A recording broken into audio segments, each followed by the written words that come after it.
Dear student, digital marketing के next lesson में आपका स्वागत है। इस लेसन में हम मार्केटिंग कॉन्सेप्ट और बेसिक्स के बारे में बात करेंगे। देखिए, लास्ट लेसन में हमने उन 4 चीजों के बारे में बात की थी जो कि आपको डिजिटल मार्केटिंग करने से पहले समझनी है, ठीक है।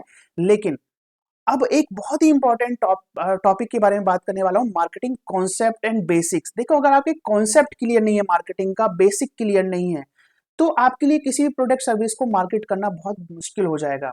अगर आपको ये मार्केटिंग कॉन्सेप्ट बेसिक्स क्लियर हैं, तो दुनिया का कोई भी प्रोडक्ट अगर मैं आपको दे दूं ना मार्केटिंग करने के लिए, तो आप उसको मार्केटिंग कर लोगे उसकी। तो आपकी देखो, बेसिक्स है ना और कॉन्सेप्ट है, ये सबके लिए सेम होते हैं। आप चाहे एक सुई बेच रहे हो या एक जहाज बेच रहे हो, किसी की भी एडवर्टाइज मतलब मार्केटिंग कर रहे हो, ये बेसिक सबके सेम है, कॉन्सेप्ट सेम है। तो जो बेसिक है, फाउंडेशन है, वो सेम है, वो जानना जरूरी है।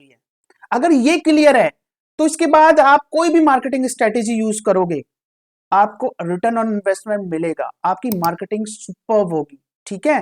तो बहुत इंपॉर्टेंट लेसन है, स्किप मत करना, बिल्कुल भी स्किप मत करना। मैं तो कहूंगा बल्कि 2 से 3 बार इस लेसन को देखना, बार बार देखना जब तक कि घुस ना जाए, और फिर देखना आपको कोई भी नहीं बीट कर पाएगा मार्केटिंग करने में, ठीक है। सो मार्केटिंग क्या है, मार्केटिंग का कॉन्सेप्ट क्या है? देखो, सबसे पहले मैं आपको बता दूं, मार्केटिंग का मतलब ये नहीं है एड चलाना कि भाई मैंने एड चला दी मार्केटिंग होगी जी, फेसबुक एड चला दी, गूगल एड चला दी, वही है जी मार्केटिंग, इसी को बोलते हैं मार्केटिंग। नहीं, इसको मार्केटिंग नहीं बोलते हैं, ठीक है। एड चलाना मार्केटिंग नहीं है। मार्केटिंग का पूरा कोर्स होता है यार, एमबीए करते हैं, एमबीए इन मार्केटिंग। अगर सिर्फ एड चलाना मार्केटिंग होता, तो ये 2-2 साल आईआईएम में पढ़ रहे हैं लोग, इतना टाइम दे रहे हैं, फिर तो वो सीधा आके गूगल एड फेसबुक एड ना चलाने लगे कि जी होगी मार्केटिंग हमारी। तो फिर वो क्यों 2-2 साल देते हैं, 3-3 साल लगाते हैं, इतनी पढ़ाई करते हैं, लाखों रुपए खर्च करते हैं? मार्केटिंग का मतलब ये नहीं है। देखो, मार्केटिंग का अब मैं पूरा एमबीए तो नहीं समझा सकता यहाँ पर, बट मैं आपको ऐसी चीज बताने वाला हूँ कि जिसको आपको जानना जरूरी है और मार्केटिंग आपके लिए आसान हो जाएगा। देखो, मार्केटिंग एक प्रोसेस है, पूरी प्रक्रिया है, ठीक है। एक पूरी प्रक्रिया है। इसमें हम क्या करते हैं, हम अपना जो टारगेट मार्केट है, टारगेट मार्केट मतलब जिस मार्केट में हम अपने प्रोडक्ट सर्विसेज को सेल करना चाहते हैं, तो उसकी नीड क्या है, ठीक है। उसकी नीड क्या है, उसको जरूरत को समझना मार्केटिंग है, ठीक है। जो हमारा टारगेट ऑडियंस है, जो हमारा पोटेंशियल कस्टमर, संभावित ग्राहक है, जो हमारे प्रोडक्ट सर्विसेज को परचेज करने में इंटरेस्ट रखता है, उसकी जरूरत को समझना भी मार्केटिंग है। ये कॉन्सेप्ट है, ठीक है। मार्केटिंग एक पूरा प्रोसेस है, ठीक है। और उसके नीड के अकॉर्डिंग, उसकी जरूरत के अकॉर्डिंग अपने सर्विसेज को, प्रोडक्ट्स को बनाना, ठीक है। अब देखो, बिजनेसेस क्यों फेल होते हैं, आपको यह भी पता होना चाहिए। बिजनेसेस इसलिए फेल होते हैं क्योंकि वो ऐसा प्रोडक्ट सर्विसेज बनाते हैं जिसकी मार्केट में जरूरत नहीं है, डिमांड नहीं है, नीड ही नहीं है। मैंने कोई ऐसा प्रोडक्ट बना दिया जो मुझे लगता है कि यार लोग खरीदेंगे, है ना, बट बाद में पता चला इस जब लॉन्च हो जाता है, वो लाखों रुपए खर्च करके आप पूरी मेहनत करके वो प्रोडक्ट सर्विसेज बना लेते हो, और बाद में आपको पता चलता है कि भाई इस प्रोडक्ट सर्विसेज की तो मार्केट में नीड ही नहीं है। ये बहुत बड़ा कारण है स्टार्टअप के फेलियर होने का, बिजनेस के फेलियर होने का। तो मार्केटिंग का मतलब सिर्फ एड चलाना नहीं है, बल्कि ये भी एक्सप्लोर करना है कि मेरी जो टारगेट ऑडियंस मार्केट है, उसकी नीड क्या है, जरूरत क्या है, और उस जरूरत के अकॉर्डिंग ही, अगर मुझे खुजली है और मैं उसको दे रहा हूं बुखार की दवाई, तो काम करेगी क्या, वो खरीदेगा क्या? नहीं। लेकिन आपको लग रहा था कि बहुत लोग हैं जो बुखार का खरीदेंगे। मैं एक उदाहरण समझा रहा हूँ, बुखार के बहुत सारे पेशेंट हैं हालांकि, लेकिन यार मेरे टारगेट ऑडियंस को का पेन है खुजली, उसकी जरूरत है खुजली की दवाई, तो मैं उसके लिए ना कोई ऐसा ऑइंटमेंट दूंगा जिससे उसकी इचिंग खत्म हो जाए, ठीक है। तो मैंने उसकी जरूरत को समझा है, जरूरत को समझ के ही मैंने प्रोडक्ट उसको तैयार किया है और बेचा है, ठीक है।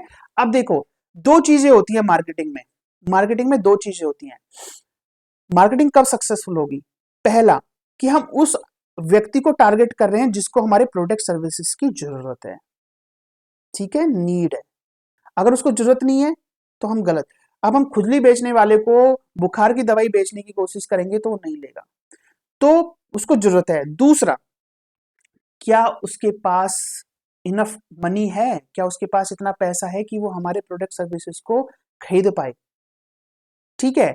अब उसको खुजली तो मच रही है, तो मतलब जरूरत तो है, लेकिन मेरा ऑइंटमेंट है 1,000 रुपए का, लेकिन उसको की जो अफोर्डेबल है, मतलब खरीदने की जो क्षमता है, ठीक है, अफोर्ड कर सकता है वो सिर्फ 100 रुपए का ऑइंटमेंट परचेज कर सकता है, तो वो मेरा 1000 रुपए का नहीं खरीदेगा। जरूरत तो है बट 1000 रुपए नहीं है उसके पास ऑइंटमेंट के लिए। समझ आ गया? तो दो चीजें, एक अच्छा मार्केटर क्या होता है? एक अच्छा मार्केटर वो होता है जो ऐसे ऑडियंस को मार्केट करेगा अपना प्रोडक्ट सर्विसेज जिसको जरूरत भी है, खुजली भी मच रही है और जिसके जेब में 1000 रुपए भी हैं ताकि वो अपना प्रोडक्ट खरीद सके। ठीक है? या फिर आपको भाई आप अपना प्रोडक्ट को ऐसा अफोर्डेबल बना दो कि वो 100 रुपए वाला भी खरीद पाए। ठीक है, it's all up to you. तो दो चीजें मेन है कि वो उसको जरूरत भी है हमारे प्रोडक्ट की और पैसा भी है उसके पास। अगर ये दो चीजें मेन हो क्लियर हो जाए तो आप मार्केट कर सकते हो। तो मार्केटिंग का मतलब ऐड चलाना नहीं है, अपने ऑडियंस की जरूरत को समझना भी है, उस जरूरत के अकॉर्डिंग प्रोडक्ट सर्विसेज को ऑफर करना है।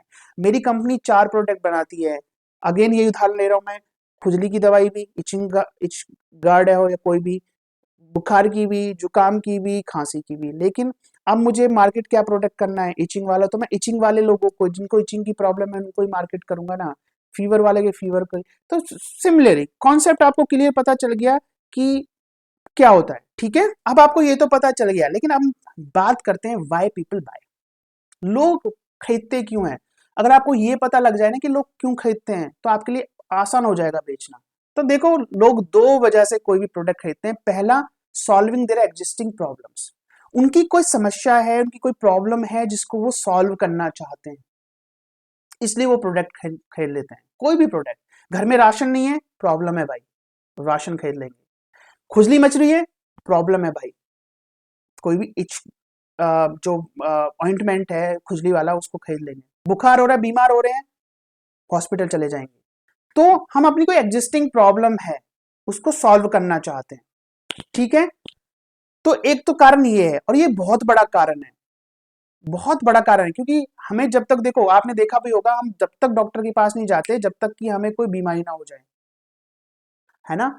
तो जहां प्रॉब्लम है, अगर कोई प्रॉब्लम है उसका आप ऐसा प्रोडक्ट बेच रहे हो जो उनकी प्रॉब्लम को सॉल्व कर रहा है, अल्टीमेट आप कोई भी कुछ भी बेच सकते हो। अगर कोई भी मुझे कोई प्रॉब्लम है और कोई मेरी उसका सोल्यूशन बेच रहा है और उसको मैं अफोर्ड कर सकता हूं तो मैं खरीद लूंगा। हो गया clear? Next, to gain achieve something, reason number 2, भाई लोग रोलेक्स वॉच को इसलिए नहीं खरीदते कि वो टाइम बताती है, वो इसलिए खरीदते हैं क्योंकि वो उनको एक फील कराती है, अचीव कराने में, एक स्टेटस अचीव कराने में हेल्प कराती है। आईफोन लोग इसलिए नहीं खरीदते कि वो फोन है, फोन तो 10,000 वाला भी है। फोन, वो आईफोन इसलिए खरीदते हैं क्योंकि वो स्टेटस बनाने में, अचीव करने में हेल्प करती है। लोग जिम इसलिए नहीं चाहते क्योंकि उनको हेल्दी रहना है, हालांकि ये भी कारण है, लेकिन उनको अच्छा दिखना है, उनको सिक्स पैक्स, उनको अच्छी बॉडी चाहिए ताकि वो अच्छे दिखे, है ना। तो कोई भी प्रोडक्ट जो लोगों को कुछ अचीव करने में हेल्प कर रहा है, भाई एक स्टूडेंट है हमारे कोर्स क्यों खरीदता है? क्योंकि उसको जीवन में सफल होना है, कुछ अचीव करना है, इसलिए हमारे प्रोडक्ट्स, हमारे कोर्सेज, प्रोग्राम्स को खरीदता है। तो दो कैटेगरी हैं। तो आप ये ध्यान रखो, जिसकी भी मार्केटिंग कर रहे हो, या आप बिजनेस ओनर हो या मार्केटर हो, ये देखो कि यार ये बिजनेस किस में फॉल कर रहा है। ये किसी एग्जिस्टिंग प्रॉब्लम को सॉल्व कर रहा है, कोई बड़ी प्रॉब्लम को सॉल्व कर रहा है, या लोगों को कुछ अचीव करने में, गेन करने में हेल्प कर रहा है। हम अपने बच्चों को, जो स्कूल है वो किस कैटेगरी में है? To gain achieve something. एक जिम किस में फॉल करता है? टू गेन अचीव समथिंग, है ना। हमारी academy to gain something, right. एक hospital, solving the existing problem. एक राशन की दुकान, सॉल्विंग द एग्जिस्टिंग प्रॉब्लम।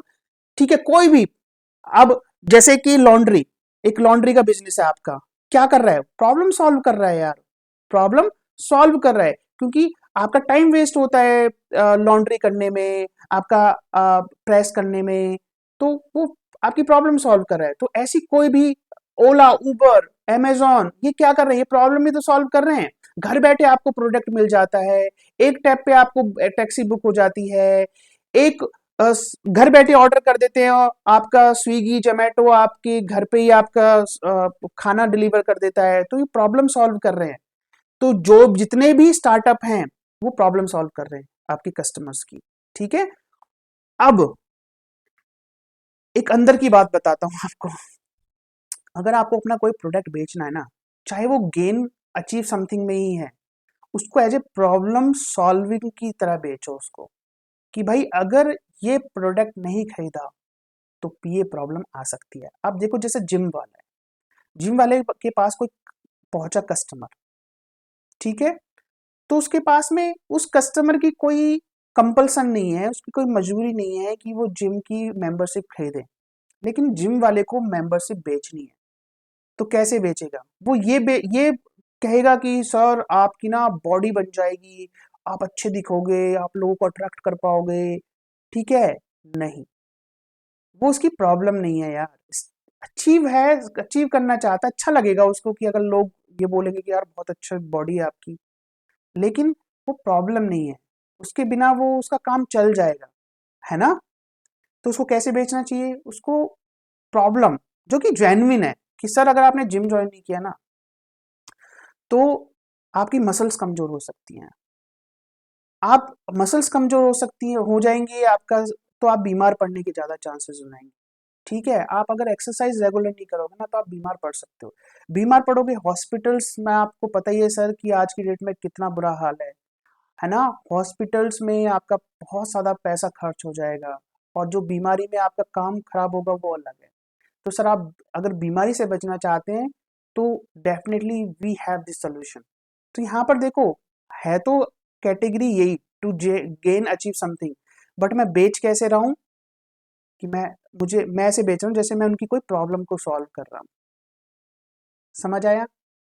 तो भाई आप अपने प्रोडक्ट सर्विसेज को कुछ इस तरीके से डिजाइन करोगे कि वो कुछ प्रॉब्लम को सॉल्व कर, ठीक है? जैसे हम डिजिटल ग्लैड एकेडमी है हमारी, वो प्रॉब्लम गेन्स अचीव समथिंग है, राइट, लेकिन एक बहुत बड़ी प्रॉब्लम को सॉल्व कर रहे हैं, क्योंकि आज की डेट में 1 करोड़ स्टूडेंट्स हैं, हर साल पास आउट होते हैं, 27% को जॉब मिलती है, बाकी को इसलिए जॉब नहीं मिलती है क्योंकि उनके अंदर प्रैक्टिकल स्किल्स नहीं है। तो ये बहुत बड़ा गैप है। तो यहाँ पर हम उनकी प्रॉब्लम को भी सॉल्व कर रहे हैं, हम टू गेन अचीव समथिंग, यानी कि रीजन नंबर 2 है हमारा, ठीक है, हमारी अकेडमी का, लेकिन हम रीजन 1 भी सॉल्व कर रहे हैं। आया समझ में? I hope it's clear to you. Next बात करते हैं, 4 फैक्टर्स हैं कोई भी बाइंग डिसीजन लेने के लिए, हम इन 4 फैक्टर्स से गुजरते हैं। 4 फैक्टर से कोई भी कस्टमर कुछ भी परचेज करने से पहले ये 4 फैक्टर्स से गुजरता है। अगर हमने ये 4 फैक्टर्स पता है तो हमने अपने प्रोडक्ट सर्विसेज को उस तरीके से बेचेंगे कि ये 4 फैक्टर्स मीट हो जाए। गाइज बने रहिएगा इस कोर्स उसमें लेसन में, क्योंकि ये लेसन बहुत इंपॉर्टेंट है, बार बार देखना जब तक समझ ना आ जाए, बहुत इंपॉर्टेंट है, सब कुछ इसी पर डिपेंड है। 4 फैक्टर्स इन बाइंग डिसीजन। देखो कोई भी व्यक्ति किसी भी प्रोडक्ट को खरीदने से पहले सबसे पहले देखता है कि product services satisfy their need, कि भाई ये जो मेरी जरूरत को पूरा कर रहा है नहीं कर रहा है, चाहे वो कोई मेरी प्रॉब्लम को सॉल्व करे या मुझे कुछ अचीव करने में, कुछ गेन करने में हेल्प करे, मेरी प्रॉब्लम को, मेरी नीड को सेटिस्फाई कर रहा है नहीं कर रहा है, ओके? तो अगर वो कर रहा है तो मैं खरीदूंगा। Next, they can afford it, क्या मैं इसको अफोर्ड कर सकता हूं? मेरी प्रॉब्लम, मेरी जरूरत तो है ये प्रोडक्ट, ये सर्विस, लेकिन क्या मैं अफोर्ड कर सकता हूं? कर सकता हूं, टिक, दूसरा फैक्टर ओके हो गया। तीसरा, quality of product and services super. देखो भाई यार, 1 रुपए का आप चीज खरीदो या 1 लाख रुपए की, कस्टमर को सेटिस्फैक्शन चाहिए, तो quality of product services super और नॉट। अगर हाँ क्वालिटी, देखो मैं सोचूं, अगर मैं एक बिजनेस ऑनर हूं, मैं बोलूंगा अरे यार ये मेरी 100 रुपए की चीज है, बेचो कैसा भी, तो ऐसे थोड़ी है। अब हमारे हमारे कोर्सेज 100 रुपए में भी है, 500 रुपए में भी, 1000 रुपए में भी है। अब 100 रुपए वाला कोर्स का मतलब ये थोड़ी है कि आपने 100 रुपए दिया तो बेकार कोर्स होगा, नो, हम उतना ही एफर्ट्स डालते हैं उस 100 रुपए वाले कोर्स को बनाने में भी और 1 लाख रुपए कोर्स बनाने में भी। तो quality of product service is super, अगर सुपर है tick. And last but not the least, how the feel after buying, कैसा महसूस करते हैं वो किसी भी प्रोडक्ट को, सर्विस को खरीदने के बाद, क्या वो अच्छा फील करते हैं या वो चीटिंग वाला फील करते हैं, ऐसा लगता है उनको किसी ने चीट कर दिया उनके साथ, राइट? अगर वो ऐसा फील करते हैं कि यार उनके साथ धोखा हो गया तो दोबारा प्रोडक्ट नहीं करेंगे, खरीदेंगे, और बल्कि 4 लोगों को और बताएंगे कि भाई उस प्रोडक्ट सर्विस को मत खरीदना। तो देखिए ये 4 फैक्टर्स हैं, ये 4 फैक्टर ओके हो जाते हैं, प्रोडक्ट खरीद लिया गया। तो अब आपको क्या करना है, अगर आपको ये प्रोडक्ट बेचना है तो क्या करना पड़ेगा, पता चल गया, इन 4 फैक्टर्स को मीट कराना पड़ेगा, ये पूरे कराना पड़ेगा, तो इनके बारे में बात करनी पड़ेगी। अगर इनकी चारों को मीट हो गया, जो कहते हैं ना लोग, बहुत सारे लोग कहते हैं कि भाई हमसे लोग बोलते हैं कि सर सोच के बताएंगे, वो इन्हीं 4 फैक्टर्स को सोच रहे होते हैं, राइट। तो इन 4 फैक्टर्स को आप पहले से ही क्लियर कर दो ना, या तो हाँ बोलेगा या ना बोलेगा। भाई उसको प्रोडक्ट सर्विस उसकी नीड को पूरा कर रहा है लेकिन अफोर्ड नहीं कर सकता, ना बोलेगा, सीधा बोलेगा सर प्रोडक्ट सर्विस अच्छा है बट मैं अफोर्ड नहीं कर सकता, बहुत ज्यादा है प्राइस, तुरंत बताएगा। क्योंकि आपको पता है कि ये 4 फैक्टर्स हैं जो किसी भी प्रोडक्ट को खरीदने के लिए सोचना पड़ता है, जिसको फुलफिल करना पड़ता है। Got my point? So these are the 4 factors why people buy products. ये फैक्टर्स हैं, भी मीट कराने पड़ेंगे। I hope it is clear to you. अब बात आती है कि भाई हम अपने क्लाइंट्स को कैसे कन्वर्ट करें लीड्स में, पेइंग कस्टमर में, है ना। देखो, पहला, अंडरस्टैंड देयर पेन पॉइंट्स। मैंने बताया ना, हर आदमी कोई ना कोई प्रॉब्लम को सॉल्व करना चाहता है, इसीलिए कुछ खरीदता है, तो आपको उनके पेन पॉइंट्स को समझना पड़ेगा। सबसे पहले आप फाइंड आउट करो कि मेरे टारगेटेड ऑडियंस के पेन पॉइंट क्या है, उनकी जिंदगी में क्या तकलीफें चल रही हैं, ठीक है, उनकी जिंदगी में क्या तकलीफें हैं। जैसे हमने समझा, हमारा जो टारगेट ऑडियंस है, स्टूडेंट्स हैं, वो स्टूडेंट्स हैं, वो वर्किंग प्रोफेशनल्स हैं जिनको जॉब नहीं मिल रही, जिनको क्लाइंट्स नहीं मिल रहे, जिनको मार्केटिंग करना नहीं आता, वो हमारे ऑडियंस हैं। हमने उनकी पेन पॉइंट्स को समझा है, इसीलिए ये कोर्स बनाया है, ठीक है। दूसरा, अंडरस्टैंड देयर डिजायर्स। जरूरी थोड़ी है कि पेन ही होगा आदमी को, उसकी उनकी डिजायर्स भी तो हो सकती है ना। भाई उनको आईएएस बनना है, अब आईएएस बनना कोई पेन पॉइंट थोड़ी है, कोई पेन थोड़ी है, तो उनकी डिजायर है कि वो बनना चाहते हैं। तो डिजायर, ये पेन पॉइंट, दोनों में से किसी को भी फुलफिल करा दोगे, कस्टमर आपका कन्वर्ट हो जाएगा। इन्हीं के बारे में बात करो। अब प्रॉब्लम क्या है, प्रॉब्लम ये है कि बहुत सारे जो हमारे बिजनेस ओनर्स हैं, एंटरप्रेन्योर्स हैं, so called marketeers, they don't understand this, they don't understand this. They think कि यार, मतलब प्रोडक्ट है मेरा तो सबके लिए बढ़िया है जी, मैं तो सबको मार्केट करूंगा जी, है ना, मेरा तो बिकेगा। ऐसा नहीं होता है। जब तक आप ये 2 चीज़ों पे बात नहीं करेंगे, तब तक आप कुछ भी मार्केट नहीं कर सकते, कुछ भी प्रोडक्ट सेल नहीं कर सकते। सो आई होप ये लेसन में आपको क्लियर हो गया है कि what is marketing, what are the factors that affect or impact a customer decision while buying anything, and you have got to know that how to convert a leads into a paying customer. Okay, so मिलते हैं next lesson में। See you in the next lesson. Bye bye.